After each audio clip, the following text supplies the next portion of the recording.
He ghosted me after we slept together 3 times, leaving me broken and wondering what went wrong. I never thought something as simple as a message notification could make my heart race, but that was before Daniel. It started one ordinary Friday night when I was scrolling aimlessly through my phone, half bored, half lonely. His message popped up after weeks of light comments on my posts, witty replies that always seemed to land exactly right. There was something about him that felt familiar, even though we'd never met in person. By the time midnight came around, I had forgotten I was talking to a stranger. He made it feel like we'd known each other in another life. The first few days were a blur of good morning texts, late night calls, and inside jokes that formed faster than they should have. He wasn't just attractive, he was attentive. He asked questions that dug beneath small talk. What I feared most, what I wanted in 5 years, the last time I cried. It felt safe to open up, and that safety became addictive. When he suggested we meet for coffee, I said yes before my mind could catch up with my heart. Our first meeting was easy. He smiled like the world slowed down for him. His scent, clean, subtle, confident, wrapped around me when he leaned in to hug me. We talked for hours that slipped into evening, ignoring the cold coffee cups on the table. When he touched my hand across the table, it wasn't electric. It was grounding, like I'd been waiting for that connection without knowing it. The air between us grew heavier, but it wasn't uncomfortable. It was a quiet acknowledgement that we both felt something too strong for a first date. The second time we met, the closeness felt inevitable. Every look lingered too long. Every laugh came with an unspoken invitation. When he brushed a strand of hair from my face, my heart didn't race. It steadied, like it finally found rhythm. I remember the warmth of his hand, the way he whispered my name as if memorizing it. The tension between us wasn't rushed. It was deliberate. We crossed a line that night, one we both knew we couldn't uncross. The world outside his apartment might have kept spinning, but for those few hours, it felt like time waited for us. After that night, everything intensified. We met again and again. Each time felt like a promise, until the silence began. It started small, a delayed reply, a missed call, a sorry busy that sounded rehearsed. I told myself he was just overwhelmed with work, that I was overthinking, but the pit in my stomach said otherwise. I kept checking my phone, replaying our conversations, scrolling through pictures, looking for a sign that I hadn't imagined it all. The third time we were together, something felt different. He held me, but his eyes were distant. He kissed me, but his mind was somewhere else. I wanted to ask what was wrong, but fear stopped me. Maybe I didn't want the answer. When he left that night, I stood by the window, watching the taillights fade, whispering to myself, he'll call tomorrow. He never did. 3 days passed. 3 long, heavy, suffocating days. No text, no call, no sign that Daniel still existed in the world I had built around him. Every time my phone lit up, my heart jumped, only to fall again when it was just a random notification. I kept replaying our last night together in my mind. The way he held me, the warmth of his breath against my skin, how he smiled before falling asleep. It all felt too real to be forgotten this easily. By the 5th day, I started making excuses for him. Maybe work was crazy. Maybe something happened to his phone. Maybe he just needed space. I told myself 1,000 little lies to protect my heart, but they didn't stop the ache from growing. I scrolled through our chats, rereading every message, every voice note, every goodnight that used to make me feel wanted. Each word now felt like an echo from a place I couldn't reach anymore. I typed out a message, open quote, "Hey, are you okay? Haven't heard from you in a while." Then I stared at it for 20 minutes, watching the blinking cursor as if it could predict his response. Eventually, I deleted it. I didn't want to sound desperate, but desperation has a way of finding cracks in your pride. Close quote. That night, I couldn't sleep. My room felt too big, my bed too cold. I lay there, scrolling through social media, trying not to check if he was active. But of course I did. He was. Online. Laughing in comments. Posting memes. Living, just not with me and his thoughts. My stomach twisted. I wanted to scream, cry, text him everything I felt. But instead, I whispered into the dark, what did I do wrong? By the 7th day, I caved. Open quote. "Hey," I finally sent. "I've been thinking about you. Hope you're good." Close quote. He saw it. 2 gray ticks. No reply. Not even a scene. I stared at the message for hours, the way you watch something valuable slip out of your hand and shatter. Every memory of him turned from warm to sharp. I remembered how he'd trace circles on my palm when we talked, the way he'd pull me closer, like he couldn't get enough of me. I remembered the way he looked into my eyes, and now I wondered if he was already planning to leave even then. Days bled into weeks. I tried to move on, but every little thing reminded me of him. A song, a cologne in the air, even the barista asking if I wanted my usual, like last time. I laughed bitterly at that. Last time. Those words haunted me. I deleted our pictures, blocked his number, unblocked it, blocked again, a cycle of pain and denial. One night, I saw his name pop up in my notifications. My heart nearly stopped.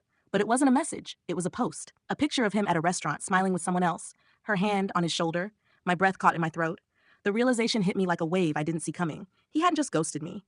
He had replaced me. 2 weeks passed before I stopped expecting his name to light up my screen. I told myself I was done caring, but every night I'd still scroll back through our messages, rereading the beginning as if a clue might appear. My friend said, "Forget him. He doesn't deserve your tears." They were right, but logic never competes well with memory. One Friday afternoon, I ran into him. Of all places, a cafe barely a block from his apartment. The same cafe where he first made me laugh until I spilled my drink. He was at the counter, talking to the barista with that lazy charm that used to make my heart trip. And she was there too, the girl from the photo. Her hand was on his back, casual and certain. I froze, every sound around me dimming into background noise. He noticed me. For a split second, guilt flickered in his eyes. Then he looked away, as if I were just another stranger waiting for coffee. My throat tightened. I wanted to walk out, but my feet wouldn't move. So I stood there, watching the man who once held my secrets act like we never met. When he finally walked past me, I forced out, "So this is why you disappeared?" He stopped, tension cutting through the air. "Faith, please, not here." "Where then?" I said quietly. "Where do people go to get answers they'll never receive?" The girl looked between us, realization dawning. She whispered something, then left the cafe, her expression unreadable. Daniel sighed and turned to me. "It wasn't supposed to go this far," he said. I laughed, soft, bitter. That's what cowards say when they can't own what they did. For the first time, I saw him without the haze of infatuation.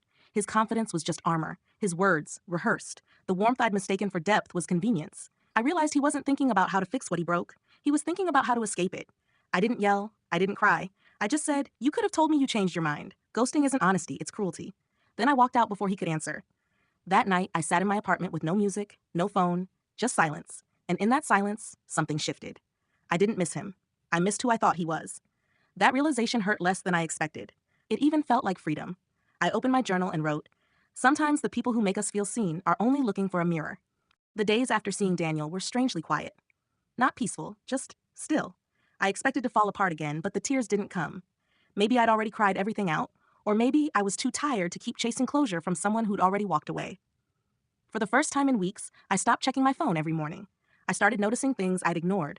The warmth of sunlight through my curtains, the smell of coffee from my neighbor's balcony, the sound of traffic that somehow reminded me I was still part of a world that kept moving. Healing didn't look like strength. It looked like breathing without asking permission. I threw myself into little routines, morning walks, journaling, cooking just for myself. It wasn't about distraction. It was about rebuilding something he had quietly taken. My sense of worth. I'd spent so long waiting for him to text back that I forgot how to show up for myself. Each small act of care felt like a victory. Sometimes memories still came like uninvited guests. His laugh in my head, his scent lingering in my clothes. I'd pause, close my eyes, and whisper, "That was then." Not to erase it, but to remind myself that I'd survived it. I even wrote him a message I never sent. Open quote, "I loved you enough to believe your silence had meaning. Now I love myself enough to stop waiting for an echo." Close quote. I kept it in my notes app, a quiet goodbye that belonged only to me. A few weeks later, a message appeared on my screen. His name. My heart stuttered, then steadied. It read, open quote, "Hey, been thinking about you. Can we talk?" Close quote. For a moment, my fingers hovered over the keyboard. A part of me, the old part, wanted to say yes. But another part, stronger and clearer, remembered the sleepless nights, the confusion, the way he had made me feel small. I didn't delete the message. I just didn't answer. Silence, I realized, could speak too. That night, I slept without checking my phone. And for the first time in months, I dreamed of something other than him. A month passed. Then two. Somewhere between the quiet mornings and the long walks home, I realized I hadn't thought about Daniel all day. The weight I'd been carrying, his silence, my unanswered questions, had started to feel lighter, like fog lifting after rain. Healing didn't happen overnight. It happened in the small moments I didn't notice. One evening, I met a friend for dinner. We laughed, shared stories, and for the first time, I laughed without faking it. When I got home, I saw Daniel's name again in my messages. Another attempt to reach out. But this time, there was no temptation to reply. The girl who once begged for his attention was gone. In her place was someone who had learned that love without respect isn't love, it's a lesson. I went back to that same cafe one morning. The same seat, the same view of the street, but everything felt different. I wasn't waiting for anyone this time. I ordered my drink, took a sip, and smiled at the sunlight spilling through the window. I thought about how far I'd come, from the girl who couldn't sleep without checking her phone, to the woman who could sit alone and feel complete. The memories didn't hurt anymore. They just existed, pieces of a story that shaped me, not defined me. I realized that sometimes the closure we wait for never comes from the person who hurt us. It comes from the moment we stop letting them occupy space in our hearts. That night, I opened my journal again and wrote, open quote, "He ghosted me, but I found myself in the silence he left behind." Close quote. And as I closed the book, I whispered a quiet truth I finally believed. Open quote, "Losing him wasn't the end of my story. It was the beginning of me." Close quote. Have you ever been ghosted by someone you thought truly cared about you? How did you heal from it?